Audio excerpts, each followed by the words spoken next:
Hello అండి, welcome to tree media. మనతో సినీ critic Dasari Vignan ఉన్నారు. నమస్తే అండి. నమస్తే అండి. మొన్నటి వరకు రాజ్ తరుణ్ వర్సెస్ లావణ్య కాస్త శేఖర్ భాష వర్సెస్ లావణ్య అయింది. ఇప్పుడు చూసుకుంటే లైవ్లో చెప్పు తీసుకొని కొట్టడం శేఖర్ భాషని, వీటన్నిటిని ఎలా చూడాలంటారు? ఇంక దీనికి ఫుల్ స్టాప్ లేదా? ఇది ఇట్లా కంటిన్యూ అవుతూ ఉంది. యాక్చువల్గా లావణ్య ఏం చేసింది, సరే ఇద్దరు పిలిచారు, ఈమెకి ఆయన యాంటీగానే చెప్తున్నాడు. సరే ఆయన ఇప్పుడు నీ తరఫున ఒక లాయర్ వచ్చినట్టు రాజ్ తరుణ్ తరఫున నేను మాట్లాడుతున్నాడు. వాళ్ళకి కూడా మొన్న ప్రీ రిలీజ్ ఈవెంట్లో కూడా ఆయన చెప్పుకున్నాడు, జస్ట్ 3 times ఇంటర్వ్యూ ఇచ్చా, నాకు పెద్దగా పరిచయం లేదు, అయినా సరే నా కోసం నిలబడ్డాడు. అంటే చూసిన తర్వాత ఆయనకు ఎందుకో నచ్చలే ఈ వ్యవహారం, ఇది ఫేక్ అని ఆయనకు అనిపించింది.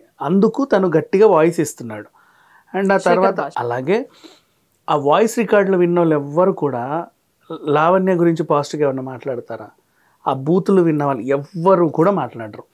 అండ్ నెక్స్ట్ ఆత్మహత్య డ్రామా ఒకటి చేసుకుంది, అది అందరికి తెలిసిపోయింది. ఇట్లా డైలీ ఈమె తన విలువ తనే తీసేసుకుంది, తనే ఓవరాల్గా తనకున్న ఇమేజ్ని తనే డ్యామేజ్ చేసుకుంది చెప్పాలి అంటే. బట్ ఇప్పుడు ఏమైంది, సరే ఒక మంచి ప్రతిష్టాత్మక స్టూడియో, ఒక శాటిలైట్ టీవీ ఛానల్ స్టూడియో, అది వాళ్ళు పిలిచారు. ఖచ్చితంగా తెలుసు నీకు పడని వ్యక్తి అక్కడ ఉంటారు, మిమ్మల్ని ఇద్దరిని కూర్చోబెట్టి ఏంటో తేల్చాలనే పిలుస్తారు. ఇప్పుడు కోర్టు అయినా అంతే, దొంగతనం చేశాడండి అని వాడు చెప్తాడు, నేను చేయలేదండి అని నువ్వు చెప్తావు. ఇద్దరి వాదనలు వినాలనే అక్కడ కోర్టు ఏదో ఉంటుంది. ఇప్పుడు మన డిబేట్లు కూడా అంతే, ఏంటండి మీ వెర్షన్ ఏంటంటే నా వెర్షన్ నెగిటివ్ అండి అంటాడు, ఇంకోటి వెర్షన్ పాజిటివిటీ ఉంటుంది. నీకు నచ్చితే సమర్థిస్తానో చెప్పాలి, నచ్చకపోతే ఖండిస్తున్నానో చెప్పాలి. అండ్ నీకేం చెప్పాలన్నా ఆయనకేం చెప్పాలన్నా అక్కడ హోస్ట్ అనేవాడు ఒకడు ఉంటాడు, ఆయనకు చెప్పాలి. మీరు మాట్లాడి కొట్టుకోవడానికి ఇప్పటివరకు ఏ డిబేట్లు అట్లా ఉండదు. చాలామంది ఏం మాట్లాడుతున్నారు మీరు ఇట్లా వచ్చినా కూడా అవతల వాళ్ళు కంట్రోల్ చేస్తారు. లేదండి, అది కూడా ఎప్పుడు ఎక్కడో జూమ్లో ఆయన ఉంటాడు, ఎక్కడో జూమ్లో ఈయన ఉంటాడు, వీళ్ళిద్దరు కలిపి వీళ్ళు కొట్లాడుకుంటుంటుంటే సద్దు మనగండి అంటాడు. అది స్టూడియోకి ఎవరన్నా వచ్చారు అంటే ఇద్దరు యాంటీ వ్యక్తులు, వాళ్ళని మ్యాక్సిమం కంట్రోల్ చేయడానికే చూస్తారు. వాళ్ళు కూడా పద్ధతిగానే వస్తారు. వాళ్ళకి ఖచ్చితంగా తెలుసు వాడు నా గురించి నెగిటివ్ మాట్లాడతాడు అని, ఈయనకి ఖచ్చితంగా తెలుసు పలానావాడు నా గురించి నెగిటివ్గా మాట్లాడతాడు అని. సరే వాడు ఎంత లెవెల్లో నెగిటివ్ మాట్లాడతాడో అంతకంత నేను వాదిస్తా అని చెప్పి అక్కడ కూర్చోవాలి. అది వాదన ప్రతివాదన అంతే. అది అంతేగాని అదేమి పోడియం కాదు, మీరు ఇద్దరు కొట్లాడుకోవడానికి రింగ్ పెట్టలే వాళ్ళు అక్కడ. నువ్వు వెళ్ళని నీకు జాగ్రత్త ఇచ్చి కొట్టుకొనరా అని పంపలేదు కదా. అది కుస్తీ పోటీ కాదు. మర్యాదగా కూర్చున్నాం. ఆయన ఎక్స్ప్లెయిన్ చేసేది ఏంటంటే ఈమె దాన్ని రాంగ్ వే కన్వే చేసింది. ఎలా రాంగ్ వే కన్వే చేసిందంటే, హర్యానా విషయాన్ని ఇప్పుడు మళ్ళీ ఎగ్జాంపుల్ తీసుకుంటా. రోజు వస్తున్నావు వెళ్తున్నావు, మా వాడిని వల్ల వేసుకొని తిరుగుతున్నావు, ఎన్ని డబ్బులు దొబ్బావేంటి అని అడిగితే హర్యానా ఏమనింది, నీ జీతం ఎంత, నాదెంతో తెలుసా, నేను రోజుకు 50,000 నుంచి 1,00,000 సంపాదిస్తా, అంత అవసరం లేదు, నేను ఓదార్చడానికే వస్తున్నా అని చెప్పింది. దాన్ని లావణ్య ఎలా పోర్ట్రే చేసింది, హర్యానా వచ్చి తలుపు కొట్టి లావణ్య నీ జీతం ఎంత, నీ బతికెంత అని నన్ను అనిందండి అని చెప్పింది.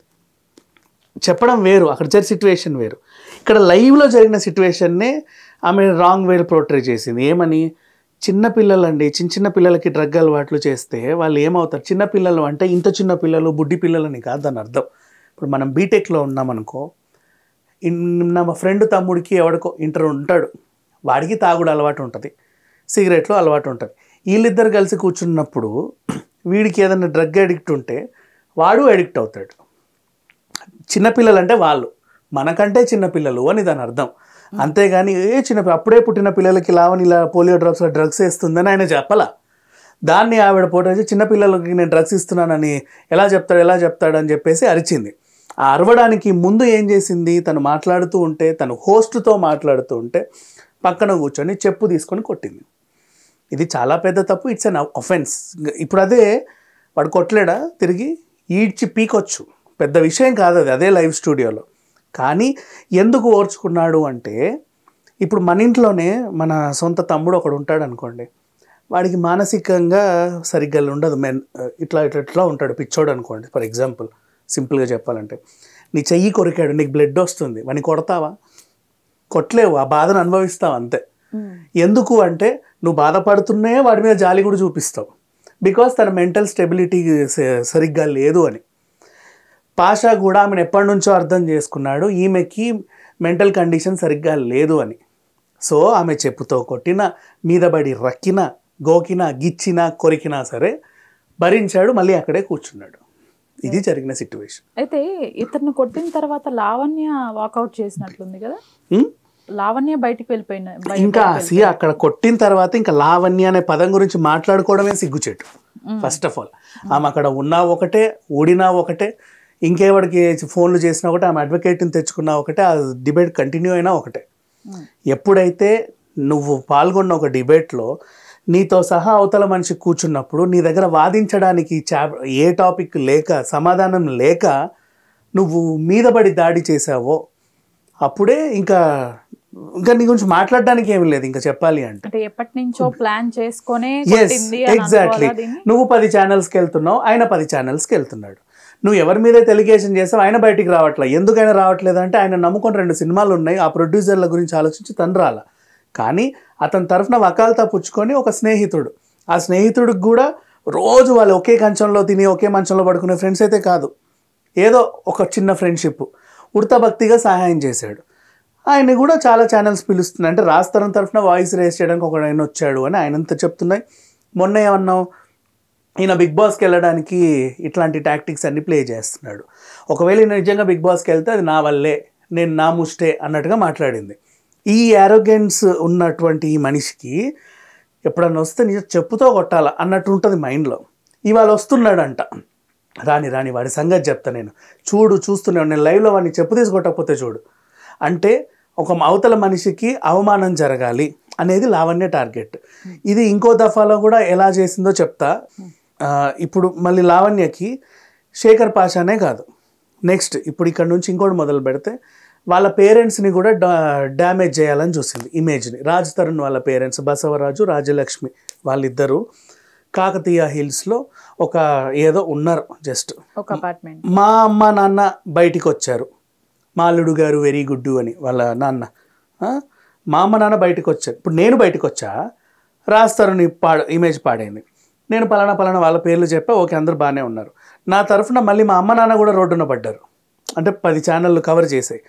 వీళ్ళ అమ్మ నాన్న ఎందుకు మామూలుగా ఉండాలి, వాళ్ళని కూడా అందరికీ చూపిస్తా, రచ్చ చేస్తా అని చెప్పి ఇంటికి వెళ్ళి బాగా గట్టిగా అని చెప్పి అందరినీ పిలుస్తూ ఉంటే, అంటే ఏంటి వాళ్ళందరూ ఏంటండి న్యూసెన్స్, మీరు ఇక్కడ నుంచి వెళ్ళిపోండి అనాలి వాళ్ళని, అలా కవరేజ్ చేయాలి అండ్ అలా వాళ్ళని బయటికి తీయాలి. వాళ్ళు ఏం చేశారు, సైలెంట్గా ఈమెను ఏం అనలే ఇంకా, ఎందుకంటే ఏం చేసినా సరే మళ్ళీ మనకెందుకు వచ్చిన గొడవ అని సైలెంట్గా వెళ్ళి పోలీస్ స్టేషన్లో కంప్లైంట్ ఇచ్చారు. ఈ మా ఇంటి మీదకి వచ్చి దౌర్జన్యం చేసిందండి, ఎవడెవడో తీసుకొచ్చి ఉసిగొలుపుతుంది, మా ఇంటి మీదకి వదులుతుంది అని. మంచి పని చేశారు. అండ్ నెక్స్ట్ ఇప్పుడు ఇంకో విషయంలోకి వెళ్తే అరియానా గ్లోరీకి ప్రెగ్నెన్సీ అని చెప్పింది. ఫస్ట్ ఆఫ్ ఆల్ నువ్వు ఫస్ట్ టైం ఏం చెప్పావు, అరియానాకి ఈయనకి కూడా లింక్ ఉంది అన్నావు.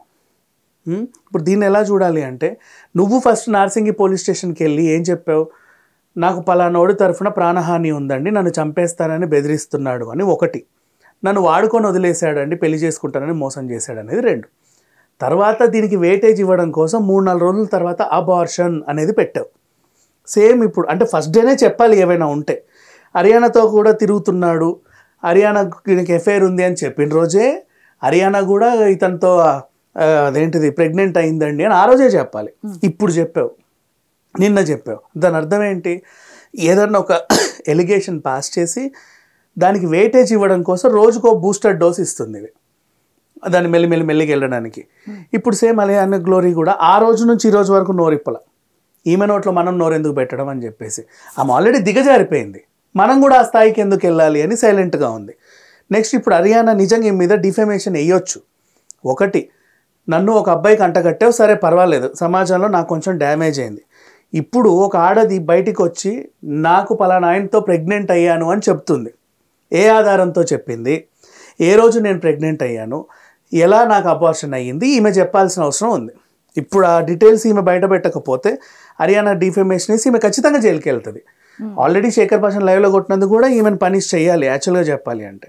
ఇప్పుడు హర్యానా మీద పాస్ చేసిన ఎలిగేషన్కి కూడా ఈమెకి శిక్ష పడే అవకాశం అయితే ఉంది 100%. అండ్ రాజ్ తరుణ్ని జైలుకి పంపాలి. ఒకటే, నేను జైలుకి వెళ్ళి వచ్చాను, ఈయనని జైలుకి పంపాలి. మా అమ్మ నాన్న ఇమేజ్ డ్యామేజ్ అయింది, వీళ్ళమ్మ నాన్న ఇమేజ్ డ్యామేజ్ అవ్వాలి. నన్ను ఎలా ఇలా చేశాడో అతన్ని కూడా అలా చేయాలి. అండ్ నా తరఫున నా లాయర్ మాట్లాడుతున్నాడు, ఏదో రకంగా నేనే స్ట్రాంగ్గా నిలబడ్డా, ఇంకెవరు లేరు లావణ్య తరఫున మాట్లాడడానికి, లాయర్ తప్ప ఇంకెవడన్నా మాట్లాడుతున్నాడా మా లావణ్య మంచిదండి అని ఎవ్వరూ మాట్లాడరు కూడా. మొన్నటిదాకా కూడా అయ్యో పాపమని సపోర్ట్ చేసిన కొంతమంది మహిళా నాయకులు కూడా వీళ్ళు ఏం చేశారు, ఛీ ఏందా బాబు అని చెప్పేసి ఈ పెంట అని మళ్ళీ వాళ్ళే చెప్పారు వాళ్ళ నోటితోనే. ఏదో అనుకున్నామండి అయ్యో పాపం ఆడపిల్ల అనగానే అయ్యో పాపం కాదు మహాపాపం ఈవిడ అని చెప్పేసి వదిలేశారు. ఇప్పుడు ఈయన తరఫున ఇంకొకైనా స్ట్రాంగ్గా ఉన్నాడు, అతని ప్రతి మాట చెల్లుతుంది బయట, ఈచ్ అండ్ ఎవ్రీథింగ్. ఇప్పుడు ఆ డిబేట్లో కూడా ఆయన మాటే చెల్లింది కాబట్టి సహనం కోల్పోయి ఒక్కసారిగా నువ్వు చెప్పుతో అటాక్ చేసావు. ఈ సిట్యువేషన్ని ఇప్పుడు నీ ఇంటికి వేద్దాం.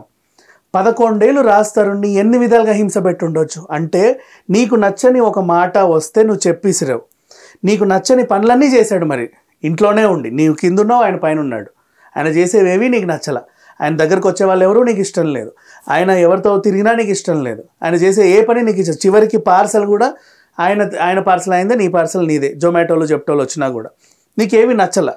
అప్పుడు ఏం చేసావు, ఆయన చెప్పింది నిజమే, ఇంట్లో సామాన్లన్నీ ఇసిరేసేదండి అని అవి పగలగొట్టేది, అరిచేది, కరిచేది అని చెప్పాడు. కానీ ఒకే ఒక డీసెంట్ ఇష్యూ ఏంటి, స్టార్టింగ్ 3 ఏళ్ళు ఏదో ఒక రోజు మనము ఒక్కరోజు అన్నం తింటేనే ఇప్పటివరకు కూడా చాలామంది పాత హీరోలు నాకు ఒక రోజు ఆయన అన్నం పెట్టాడండి, నాకు ఇప్పటికీ ఆయన అంటే నాకు చాలా ఇష్టం అని చెప్పుకుంటారు. కృష్ణవంశీ గారు, త్రివిక్రమ్ గారు, సునీల్ గారు కొన్ని ఇంటర్వ్యూలలో చెప్పేవాళ్ళు పలానా వాళ్ళ గురించి. రాజ్ తరుణ్ కూడా అదే నేను కొత్తగా వచ్చిన రోజుల్లో నన్ను 3 ఏళ్ళు చూసుకుంది, కనీసం 2 ఏళ్ళు కొన్ని నెలలు చూసుకుంది. నేను సక్సెస్ అయిన తర్వాత సంగతి అది, బట్ అయ్యేంత వరకు నన్ను చూసుకుంది, నాకు ముద్ద పెట్టింది, నాకు నీడని ఇచ్చింది. ఆ కృతజ్ఞతా భావంతో 11 ఏళ్ళు భరించాడు. ఇంకెవడైనా భరిస్తాడా? ఇది సిట్యువేషన్. ఇప్పుడు ఈమె అరోగెన్సీ, ఈమె ఎలా చేసేదో కనబడుతుంది, లైవ్లో కనబడింది. నెక్స్ట్ ఆత్మహత్య డ్రామా కూడా ఎన్నిసార్లు ఈయనని బెదిరించి ఉండొచ్చు. నువ్వు వస్తావా రావా అర్జెంట్గా, ఇదిగో నేను చున్నీ కడుతున్నా ఫ్యాన్కి, వస్తావా రావా ఎన్నిసార్లు చేసి ఉండొచ్చు. అమ్మో నిజంగానే వేలాడుతుందేమో నా పేరు రాసి, ఎందుకు వచ్చిన గొడవ అని చెప్పి వచ్చేవాడు. ఇన్ని జరిగాయి మరి. సో ఈమె బ్లాక్మెయిల్ చేయడంలో దిట్ట, డ్రామాలు ఆడడంలో దిట్ట, అండ్ ఒకటి సిట్యువేషన్ జరిగితే దాన్ని ఇంకోలా పోర్ట్రే చేయడంలో దిట్ట. ఈమెకి డ్యామేజ్ ఏమైనా అయితే అవతల వాళ్ళకి కూడా అంతకంత డ్యామేజ్ అవ్వాలని కోరుకోవడంలోనూ దిట్ట. సో ఇన్ని విషయాల్లో చూసినప్పుడు ఈ లావణ్య గురించి ఇక మీదట నాకు కూడా మాట్లాడడానికి అసహ్యం వేస్తుంది. మనం ఇంతటితో ముగించేద్దాం. రేపటి రోజు ఆమె ఏం చేసినా కూడా మనం మాట్లాడుకోవాల్సిన అవసరం లేదు. అంటే ఇట్లాంటి మనుషులు కూడా ఉంటారా, వీళ్ళ గురించి కూడా మనం మాట్లాడుకోవాలని చెప్తే మాట్లాడడానికే సిగ్గేస్తుంది.